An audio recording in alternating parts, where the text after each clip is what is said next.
Chag Sameach, aujourd'hui on va étudier la Gemara Brachot, Taftet Amud Bet, 9b. Pourquoi Chag Sameach? Tout simplement aujourd'hui, on est le lundi 28 Sivan, 5778, le jour de 28 Sivan, c'est le jour que le Rabbi est arrivé en Amérique en 1941, a été sauvé des nazis, est arrivé, parti de l'Europe, arrivé en Amérique grâce à Dieu. C'est un grand jour de remerciement à Hachem. À partir de ce jour-là a commencé une nouvelle élan dans la diffusion de la Torah et de la Chassidoute. Donc, Daftet Amud Bet, on est à la 7e ligne, la 8e ligne, Vayashilum. Donc, suite à ce qu'on parlait donc, des sujets de la sortie d'Égypte, on ramène le verset qui a écrit Vayashilum, que les Juifs ont fait comme Dieu avait dit à Moshe Rabbeinu. Ils ont emprunté des Égyptiens des ustensiles en argent, des ustensiles en or et des vêtements, et Dieu a donné grâce aux yeux des Égyptiens, pour qu'ils vont voir, quand ils vont voir les Juifs, Vayashilum, et ils leur ont emprunté. Il n'y a pas écrit Vayashilum, il y a écrit Vayashilum. Amarabia, Mirabia dit, Melamed Shilum Baal Kocham, ça nous enseigne qu'ils leur ont emprunté des choses contre leur gré. Maintenant, c'est quoi dire contre le gré de qui? Contre le gré des Égyptiens ou des Juifs? Ikadam, il y en a qui disent Baal Kocham de Mitzrayim, c'est contre le gré des Égyptiens. Les Égyptiens ne voulaient pas. Et quand même, ils leur ont donné.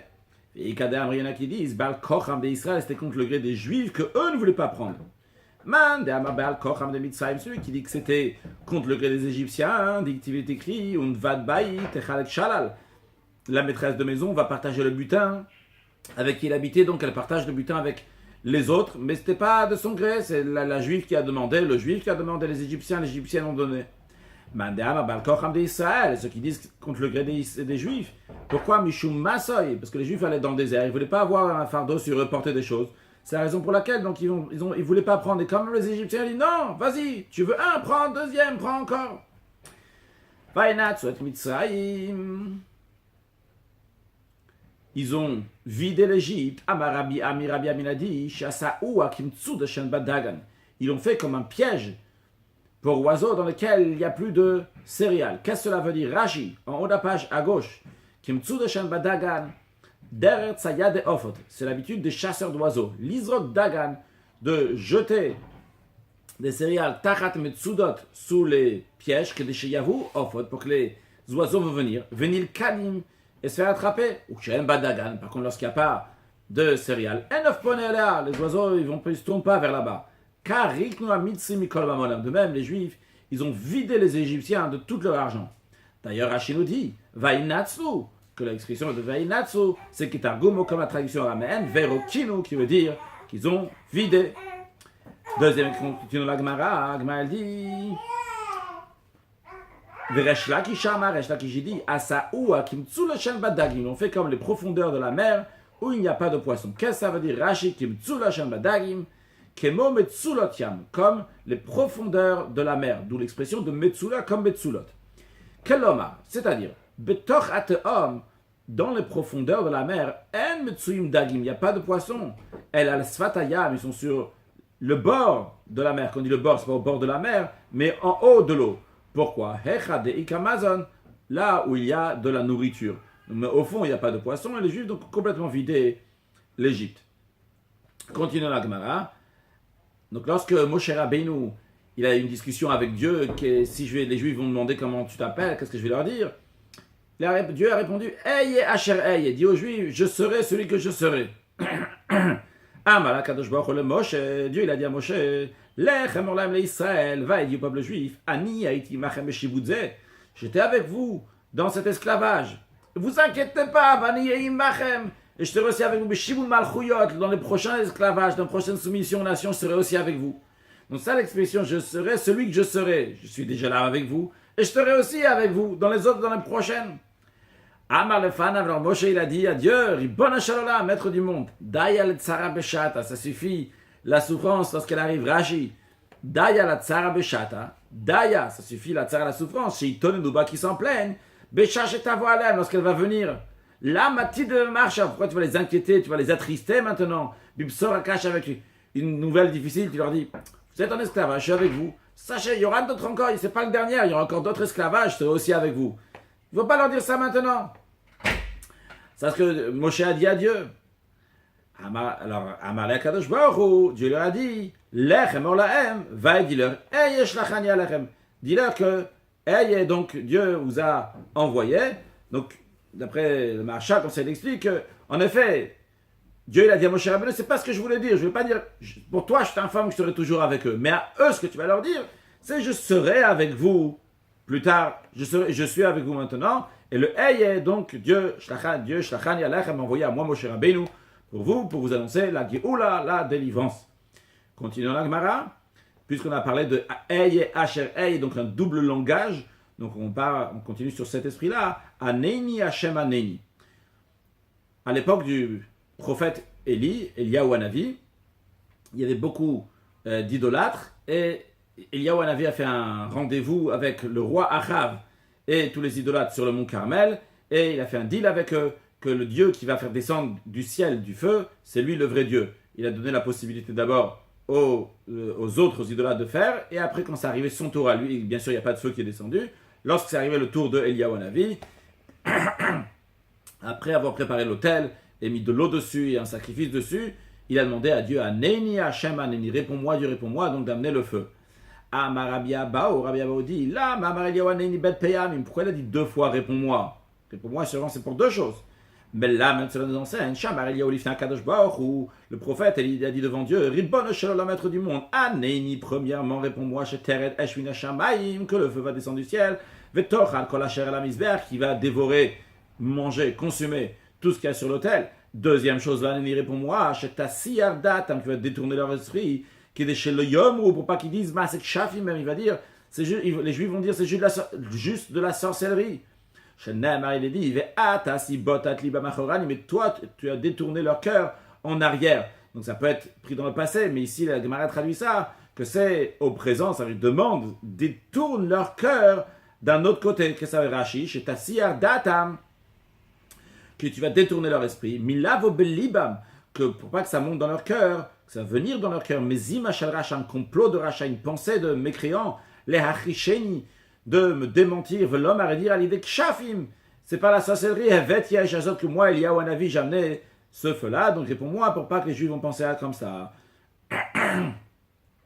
Mishnah Matnitin. Matnitin, c'est la Mishnah, suite à la première Mishnah qu'on a vue dans la première page de la Gemara Brachot, dans laquelle on disait que à partir de quand on lit le schéma du soir et jusqu'à quand on lit le schéma du soir. Maintenant, on va voir, en ce qui concerne le schéma du matin, à partir de quand on le lit et jusqu'à quand on le lit.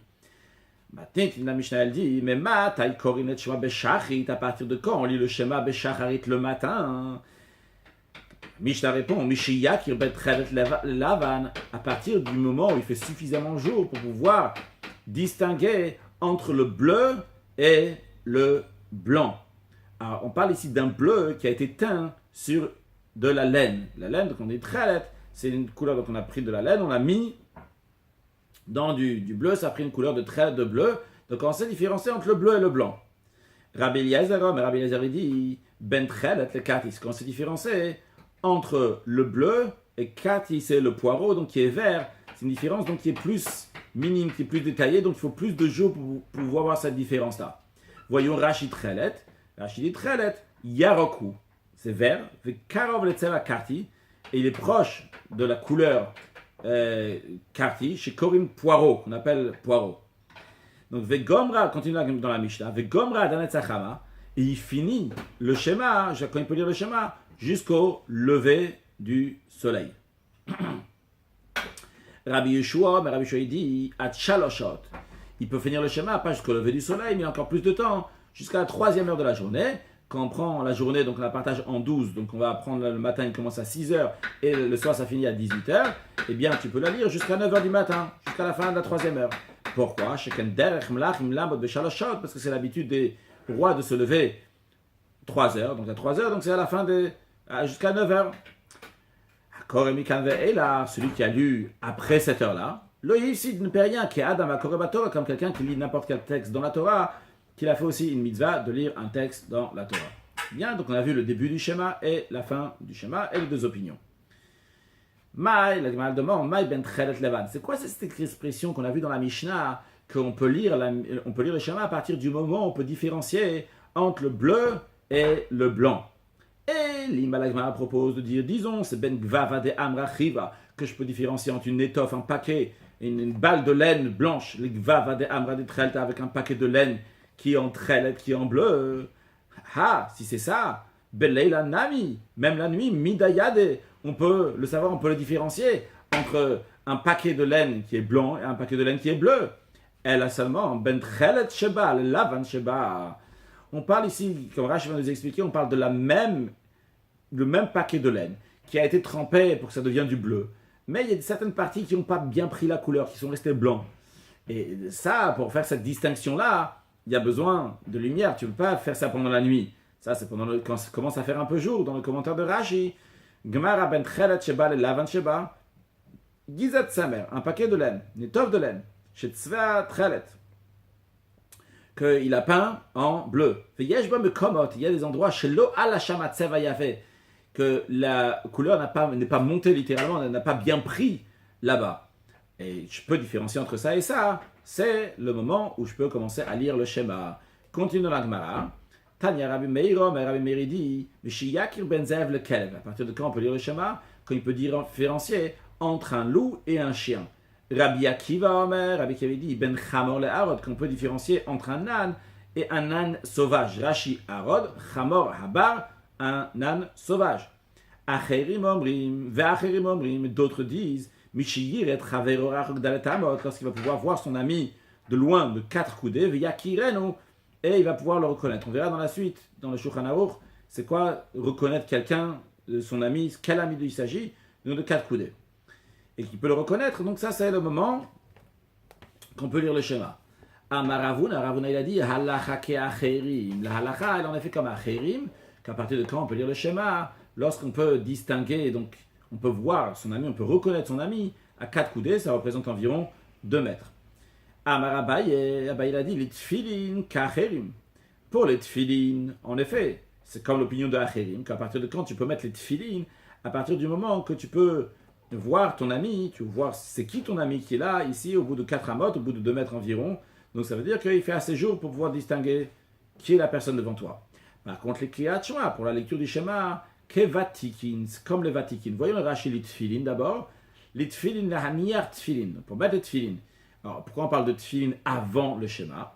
Parce que chez Mitzvatana Khatan, parce que pour mettre les tfilin, poser les tfilin, c'est Kodem Kriyat, c'est avant le schéma, comme on verra plus tard dans Perek Sheni, Rachid, comme on verra dans Perek Sheni, dans le 2e chapitre de le traité de Brachot, on verra que d'abord on met les tfilin, et après on fait le schéma pour pas témoigner un faux témoignage, de dire il faut mettre les tfilin, tu les as pas sur toi, donc d'abord tu mets les tfilin, après tu fais le schéma. Donc les tfilin c'est avant, donc les tfilin c'est quand tu peux reconnaître ton ami. Par contre le schéma, Abaye nous dit, ça c'est comme les vatikin. C'est qui ces vatikin? Je n'ai pas traduit. Rachid dit Anashim Anavim, c'est des gens humbles ou Mechabebim Mitzvah qui aiment les mitzvahs. Donc ça c'est l'explication de Rachid, donc je ne vais pas traduire. Vatikin, certains traduisent par dévoué.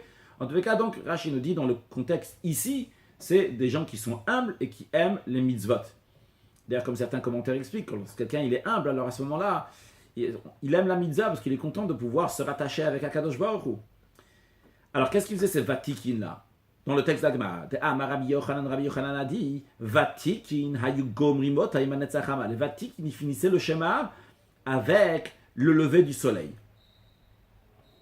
Alors, c'est-à-dire ils font le schéma, et quand c'est la fin du lever du soleil, au moment où le soleil se lève, eh bien à ce moment-là, ils finissent le schéma. Alors, comme on voit dans l'Agma, je dis oralement, il y a une notion de somer geoula l'etfila, de juxtaposer la geoula à la prière. On l'avait déjà vu aussi auparavant dans l'Agmara. Alors, qu'est-ce que ça veut dire juste à poser la Géoula à la Tfila? On dit Baruch Ata Hashem Ga'al Israël, béni sois-tu Hashem qui a délivré le peuple juif. Donc, tu parles de la délivrance donc, du peuple juif à l'époque en Égypte. Et à la suite de ça, donc, on parle on fait la Hamida. Donc, la Hamida, donc la prière, donc le Shmoné, c'est les 18 bénédictions. Donc, il y a une notion importante. Il faut juste apposer la Géoula, la prière, avec la délivrance, avec la prière. On avait déjà vu avant cette importance-là. Donc, pour faire les choses bien dans l'ordre comme il faut, tu fais le schéma. Et juste après le schéma, donc tu conclus la bénédiction qui est après le schéma, qui conclut Baruch Ata Hashem Ga'al Israël, et tu commences à prier. Et le meilleur moment donc, pour faire la prière, c'est à partir de Netzacham, à partir du lever du soleil. Donc à partir du lever du soleil, tu peux prier. Mais les Vatiques, ce n'est pas juste qu'ils priaient, ils faisaient la Mida à partir du Netzachama, du lever du soleil. Il finissait le schéma à Netzachama, au lever du soleil, pour pouvoir commencer la Amida tout de suite, au moment où il fait jour d'après toutes les opinions. Voyons dans le texte de la Gemara. Rabbi Yochanan a dit Vatikin dayu gomri motayim Netzachama. On avait déjà lu. Tanenamiyachi, on a aussi enseigné comme ça dans une braïta. Vatikin, c'est Vatikin dayu gomri motayim Netzachama. Ils finissent le schéma avec le lever du soleil. Pourquoi? Que des chigismes, Geoula l'itfila, pour que je t'appose la Geoula, la délivrance, la bénédiction de Gal Israël à la prière. Nim Tzamipal Bayom, donc il se trouve que la tfila, il a fait quand? Il a fait le jour. C'est-à-dire qu'il se trouve qu'il fait la tfila le jour. Rachimit Palel Bayom, il fait la prière le jour. Danet Zachama, le lever du soleil, il est divré à Kol, Yom, ou d'après tout le monde, c'est le jour.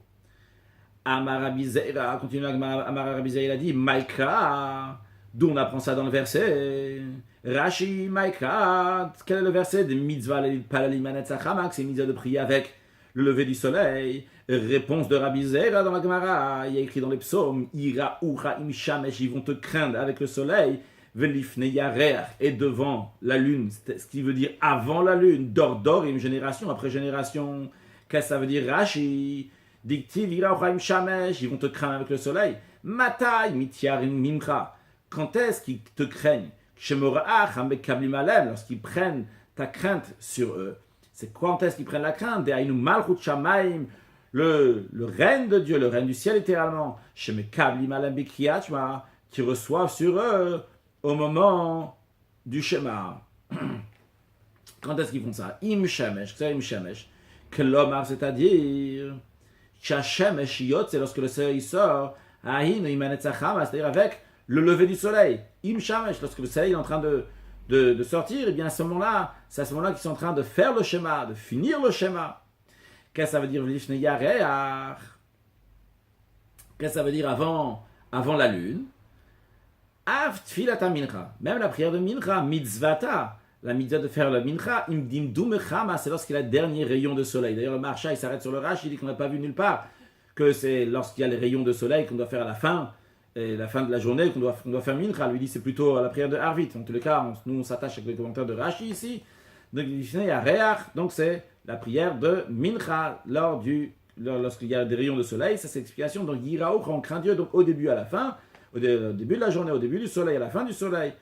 Et donc c'est c'est le Vatik, donc il lisait le schéma avec le Netzachama. Continuons dans la Gemara. Et Rabbi Yosef ben Eliakim Shum Kala Kadisha de Yerushalayim. Rabbi Yosef ben Eliakim, il a témoigné au nom du Kahal Kadosh de sainte communauté à Yerushalayim que Kol a sa mère Geoula Letfila, que tout celui qui juste appose la Geoula, on ne va pas traduire à chaque fois, donc c'est la bénédiction de Baruch Ata Hashem Gal Israël, béni sois-tu l'Éternel, donc il délivre le peuple juif à la Tfila, donc à la Mida.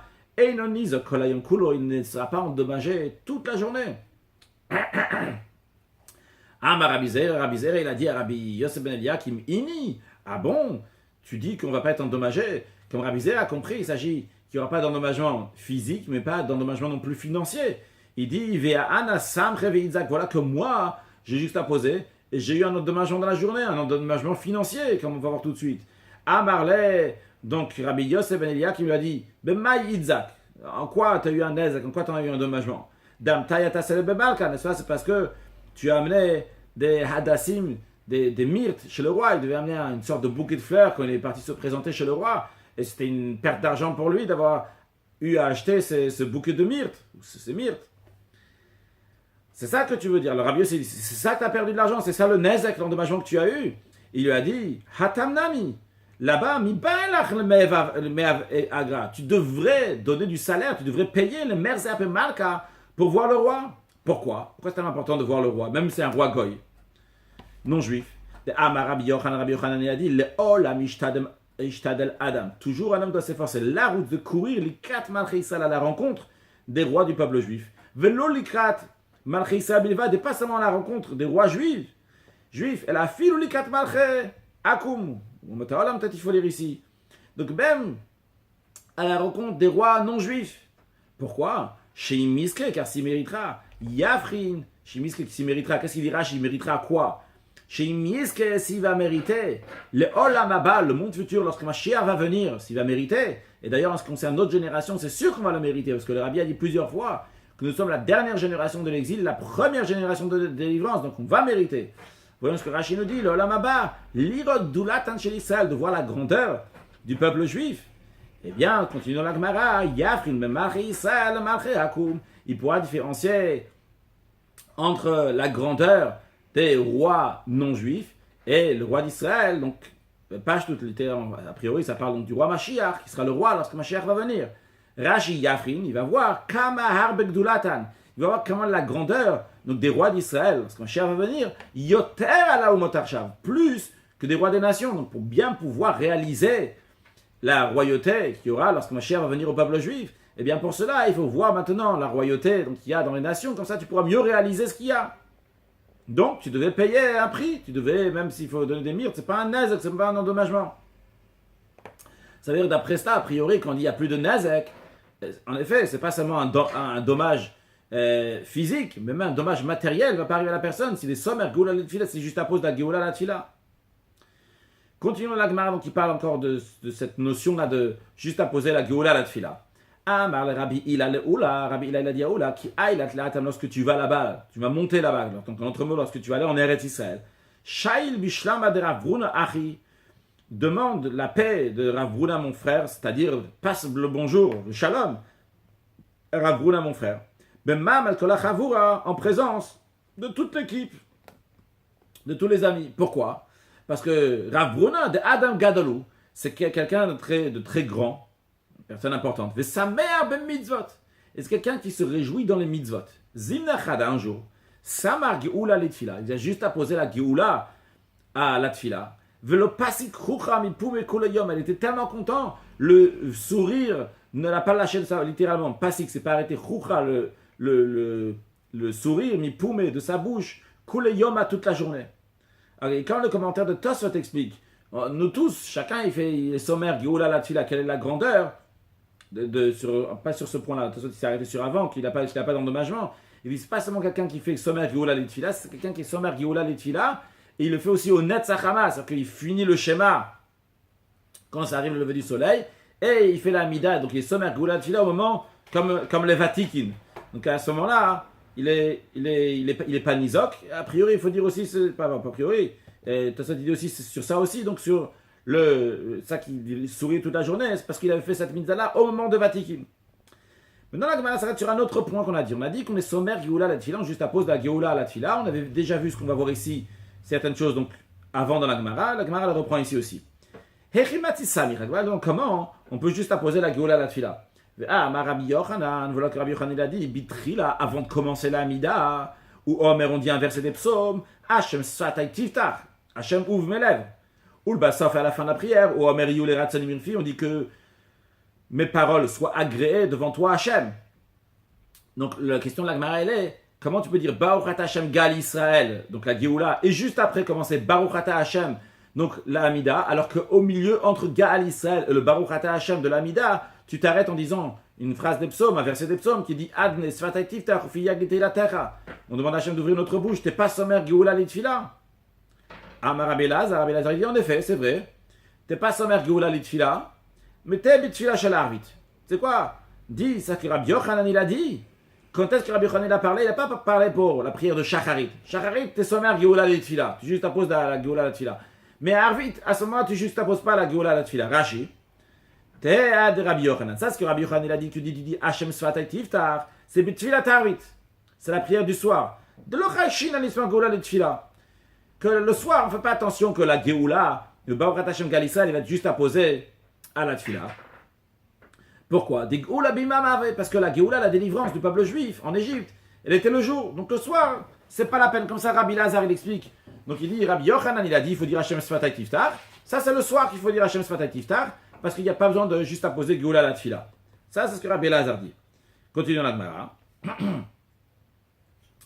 La Gemara demande sur ce que Rabbi Lazar a dit, Rabbi Yochanan, voilà que Rabbi Yochanan, il a dit, Ezu ben Haolam haba, quelqu'un qui est le fils du monde futur, c'est-à-dire qui a le mérite d'aller dans le monde futur, Zewa Somer Geoula Shel Arvit, du Tfila Shel Arvit, celui qui juste appose la Geoula, la bénédiction de Baruch Ata Hachem Gal Israël, donc la bénédiction qu'on fait après avoir lu le schéma le soir dans la prière de Arvit, il a juste appose ce Baruch Ata Hachem Gal Israël, cette Geoula à la Tfila de Arvit.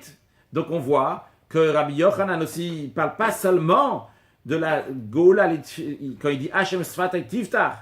Donc il dit pas seulement que le soir tu le fais et comme ça t'es pas sommaire Goula Litfila. Il dit, tu dis Hashem Sfatai Tiftach. Le même Rabbi Yochanan, il a dit qu'il faut être sommaire Goula Litfila de Arvit de soir. Il n'a pas dit il faut, il a dit qu'est-ce qu'est l'Olam Haba. Donc on comprend que c'est important. Et donc on dit quand même Hashem Sfatai Tiftach et pourtant, on juste appose la prière. Goula Litfila. Et là, Rabbi Lazar, il a dit Tebit Tfila Tamincha. Rabbi Yochanan, quand il a dit qu'il faut dire Hashem Sfatai Tiftach, il n'a pas dit quelle prière. Donc Rabbi Lazar dit Rabbi Yochanan, il parle de la prière de Mincha. À Mincha, tu dis Hashem Sfatai Tiftach. Mais à Arvit, la prière du soir, tu dis pas Hashem Sfatai Tiftach. Et comme ça, donc Rabbi Lazar, il dit Rabbi Yochanan dit Hashem Sfatai Tiftach à Mincha. Rabbi Yochanan, il dit le soir, tu vas juste apposer Geoula à la Tfila. En effet, parce que tu dis pas Hashem Sfatai Tiftach. Ça, c'est l'opinion de Rabbi Lazar. Ravashi dit non, tu peux dire sur toutes les prières, Shachrit, Mincha, Arvit, à chaque fois tu dis Hashem Sfatai Tiftach, le matin, l'après-midi et le soir. Tu commences avec ce verset-là, Amida. Alors comment tu peux juxtaposer si tu dis ce verset-là? Il n'y a pas de Geoula la Tfila directement. Ravashi explique, il dit puisque les Rabbanan et sages ont fixé ce verset Adne Sfatai Tiftach dans la prière, c'est considéré comme une longue prière. C'est-à-dire que ça a été allongé à la prière, ça devient un morceau de la prière. Le Hashem Sfatai Tiftach, il fait partie de la Tfila. D'ailleurs, si tu n'as pas expliqué ça comme ça, que le Hashem Sfatai Tiftach, il fait partie de la prière, cette Tfila Arich, une longue prière, si tu ne vas pas dire comme ça, Arvit Echemati Samich. Même à Arvit, comment tu veux que Arvit, la prière du soir, il va juste apposer la Geoula à la Tfila? Après le schéma du soir, dans la prière de Arvit, on fait deux bénédictions. Baruch Ata Hashem Gal Israël, mais quand on finit Gal Israël qui a délivré le peuple juif, on passe à une autre bénédiction, Hashki Veinu Avinu le Shalom, qu'on se repose, qu'on va dormir en paix. Et on dit Baruch Ata Hashem Shomer Etam Israël, il y a toute une bénédiction qui vient après Gal Israël, et après seulement on a la Hamida. Donc de toute façon, le soir aussi, on a une bénédiction après Gal Israël, et donc c'est pas juste à poser la Géoula à la Tfila. Et tu es obligé de dire quoi? Que et la keva de kinu rabbanan hashkivenu, puisque les rabbanan ils ont instauré de dire hashkivenu, qui geoula arita damia, ça ressemble comme une longue geoula. Donc on a une longue geoula, une longue tfila. Donc achanam ici aussi, keva de gvao rabbanan bitfila, que tfila arita damia. Ici aussi donc c'est une longue tfila, c'est-à-dire la même manière que pour le soir tu vas dire que hashkivenu, c'est une longue bracha de geoula, c'est une suite de la geoula de la délivrance. Et comme on avait rappelé que certains commentaires expliquent que Hashkivenu, c'est les Juifs qui ont dit ça en Égypte, que notre nuit, elle se passe bien. Donc à la suite de Géoula, à la suite de Gal Israël, donc c'est Géoula Arita, c'est une longue Géoula. De la même manière aussi, le Hashem Sfatai Tiftach, tu vas dire c'est une longue tfila. Bien, dans la Gemara, ça va être sur ce qu'on a dit avant, que Rabbi Yochanan a dit qu'on commence avec le verset Hashem Sfatai Tiftach et on finit avec Iyule Ratson Imrefi. La Gemara, elle demande, Mideh ha Iyule Ratson Imrefi, cette expression, que soient agréées les paroles, sont en volonté littéralement. Imrefi, les paroles de ma bouche devant toi, Hachem. Mashma le Basof, c'est à la fin, c'est sous-entendu, on peut le dire ça à la fin. J'ai fait tout mon discours, je t'ai fait prière, je t'ai demandé des choses, je te dis, s'il te plaît, agrée ce que je t'ai dit. Ou Mashma meikara de baina le mema. Et bon, c'est sous-entendu aussi au début, on peut très bien le dire aussi au début. Alors, Maïtama tiknu rabban acha yutret barot. Pourquoi les Rabbanan, pour les sages, ils ont instauré ça de dire Iou les Ratson après avoir dit les 18 bénédictions? Les Meikara, ils avaient qu'à ça dire, on aurait dû le dire, Meikara au début, c'est-à-dire avant de commencer la prière, on dit Hachem, écoute, Iou les Ratson Mirefi, agrée mes paroles, et hop, tu lâches maintenant tout ce que tu as dit à Kadosh Baruch Hu, les 18 bénédictions. Donc pourquoi tu le dis à la fin, et tu le dis pas au début, puisque tu peux aussi le dire au début? Ah, ma Rabbi Yehuda de Rabbi Shimon ben Pazi, a répondu Rabbi Yehuda fils de Rabbi Shimon ben Pazi, oh, il veut l'amarot David, achayuchet parashiot, parce que David Amelech, le roi David, dans les psaumes, quand est-ce qu'il a dit cette expression, ce verset, Yule Ratson Imrefi, que soient agréées les paroles de ma bouche, il a dit après avoir dit 18 parashiot, c'est-à-dire après avoir dit 18 psaumes, à la fin du 18e psaume, il a dit Yule Ratson. Les fiches, c'est pour cela, c'est pour ça que les sages, ils ont dit à la fin du psaume 18, à la fin de tes 18 bénédictions, tu vas dire le Iyou le Ratson comme le roi David il a fait après 18 psaumes. À l'instant, la Gemara dit Hane Yudchet, Yudtet Avian. Tu me dis, après 18 psaumes, le roi David, il a dit Yul Ratzon. C'est pas juste. C'est après 19 psaumes. C'est dans le Teilim Yutet, vous pouvez regarder. Dans le psaume 19, à la fin, le roi David dit Yul Ratzon Mirifi, Vegon Libel Fanacha. C'est pas la fin de 18, c'est la fin de 19. La Gemara répond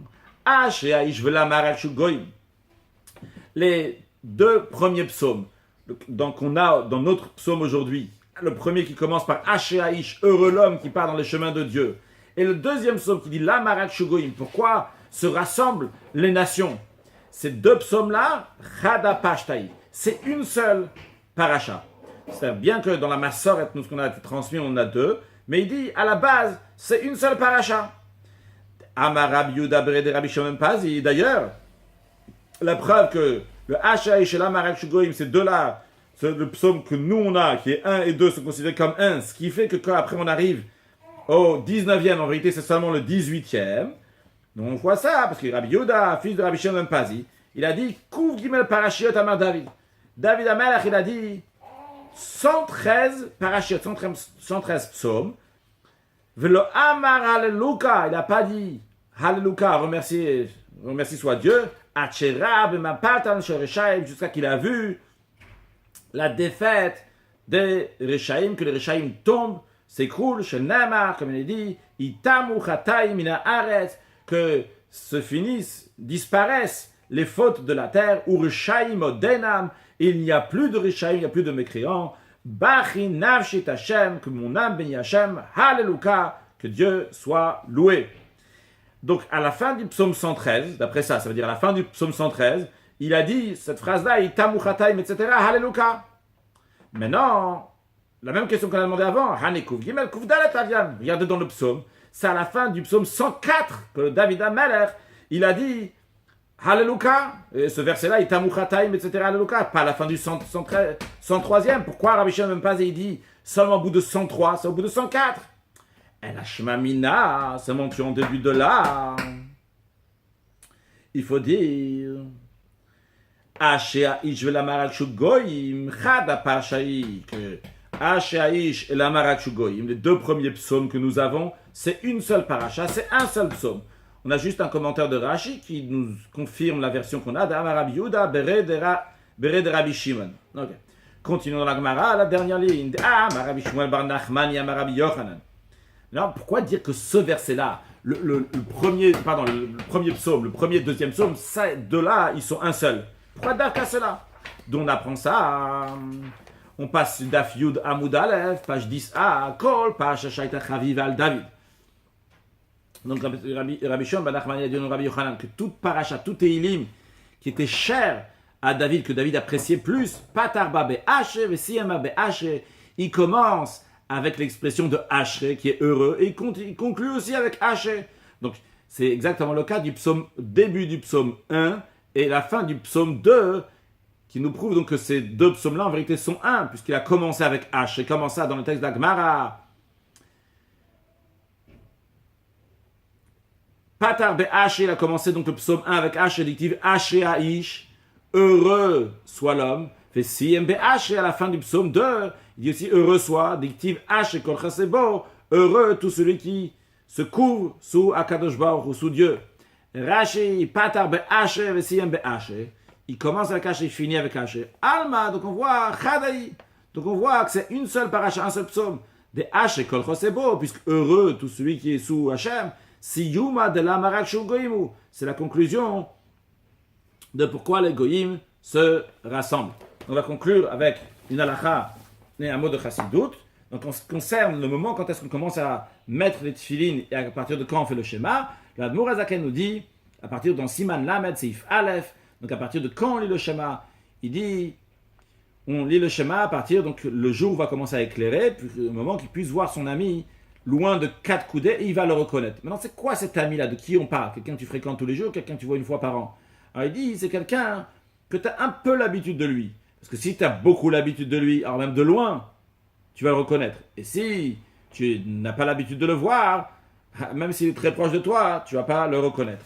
La même chose aussi, l'Admor Hazaken nous dit dans Siman Nunchet, en ce qui concerne, Seif Aleph aussi, donc en ce qui concerne, Seif Bet, en ce qui concerne donc quand est-ce qu'à partir de quand on lit le schéma, il dit, c'est à partir donc de l'aube, puisque la Torah elle dit, Uvkum mecha, lorsque tu vas te lever, donc c'est à partir de l'aube, mais les Chachamim ont fait une barrière, et ils disent de ne pas lire le schéma, les Chatchila, jusqu'au moment que la majorité des gens se lèvent.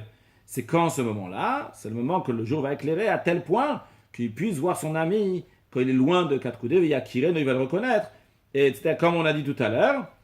Et là, il rajoute quand même quelque chose, un petit détail en ce qui concerne cette personne-là. Il dit, comme par exemple quand il va dans une auberge, qui va là-bas de temps en temps, donc s'il reconnaît ces personnes-là, donc des gens qu'il ne voit pas tous les jours.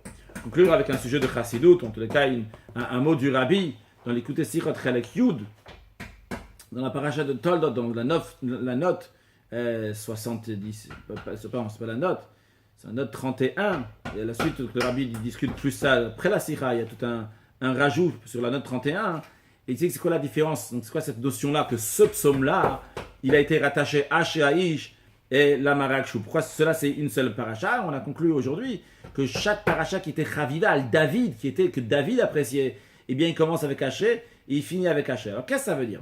Le premier psaume, Haché, de quoi il parle?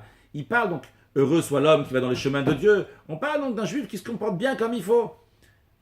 Le Rabbi ne l'emploie pas ici irréprochable, en tous les cas, il n'est pas parti avec les Réchaïm, il étudie la Torah, tout ce qu'il fait, ça va réussir, ce qui n'est pas le cas des Réchaïm, c'est ce qui est dit dans le premier psaume. Dans le deuxième psaume, dans le psaume bête, la Marak Shungoïm, pourquoi ils se rassemblent? Comment c'est possible? Comment les nations du monde peuvent penser, comment ça peut monter à l'esprit qu'ils vont dominer le peuple juif, alors que Dieu met les nations sur le peuple juif de manière surnaturelle. Et c'est pour ça qu'il s'étonne. Qu'est-ce qu'ils se rassemblent? Dieu il rigole, Dieu il s'en moque de tout ça. Et ces deux psaumes-là, ils sont chadapashta, ils sont une seule paracha. Qu'est-ce que ça veut dire? Dans une seule période. C'est-à-dire quand le peuple juif se comporte de manière dévoilée, que Hachaï se comporte bien comme Dieu le fait, ils ne vont pas dans le chemin des Réchaïm, etc. Alors automatiquement, Begalouille de manière dévoilée aussi. On peut voir la Marak Shungoïm, que Dieu se moque de tout ça, et Hachem Kol Chosebo, il y a de quoi être heureux, tout celui qui est sous Hachem, parce qu'il ne peut rien faire. Alors ça, c'est Chadapash, c'est une seule paracha, c'est à l'époque de David Amalek. À l'époque de David, lui, il se comportait comme ça. Et ce qui a amené aussi donc, la situation dans le monde, que la Marak Shungoïm. Et d'après ça, donc c'est l'explication que le psaume, il va sur David Amalek, et comme d'ailleurs le commentaire de Rashi ramène en deuxième explication, il dit que ça parle, ce psaume-là de la Marak Shungoïm, ça va sur David lui-même. Mais dans la génération après David, il n'y avait plus cette perfection-là. Et particulièrement après, donc on est en exil. Alors il manque la perfection de tout le monde, de Hachaïch être heureux. C'est vrai, il y a certains Yachid, certaines personnes, que eux, ils ont cette particularité-là. Mais tout le peuple juif, c'est pas le cas. Et c'est pour cela donc, que d'après cela, Rachid donne la première explication, que la Marak Shungoïm, ça passe sur l'époque de Mashiach. Le Mashiach, il va venir. On va dire, mais pourquoi? On va dire au passé, la Marak Shungoïm, pourquoi s'est passé une telle chose que les Goïm, ils ont essayé de se rassembler contre nous, de faire des complots contre nous, alors qu'on est à fait au-delà de la nature, alors que Dieu fasse que déjà dans les derniers instants de l'exil, il y aura la Marak Shungoïm, que Yoshev Hashamayim Yisrak, que Kadosh Baruch Hu va rigoler de tout ça, Kadosh Baruch Hu va nous donner la force de surmonter toutes les épreuves et toutes les choses qui sont dans la nature, parce qu'on est au-delà de la nature, et qu'on a toujours de excellentes nouvelles, et particulièrement qu'on a un Yom Zakai, un jour donc méritant, Kohar Sivan, la force de Sivan, le jour que le Rabbi est arrivé en Amérique, a été sauvé, que Kadosh Baruch Hu l'a sauvé, et on remercie Dieu pour cela. Excellente journée.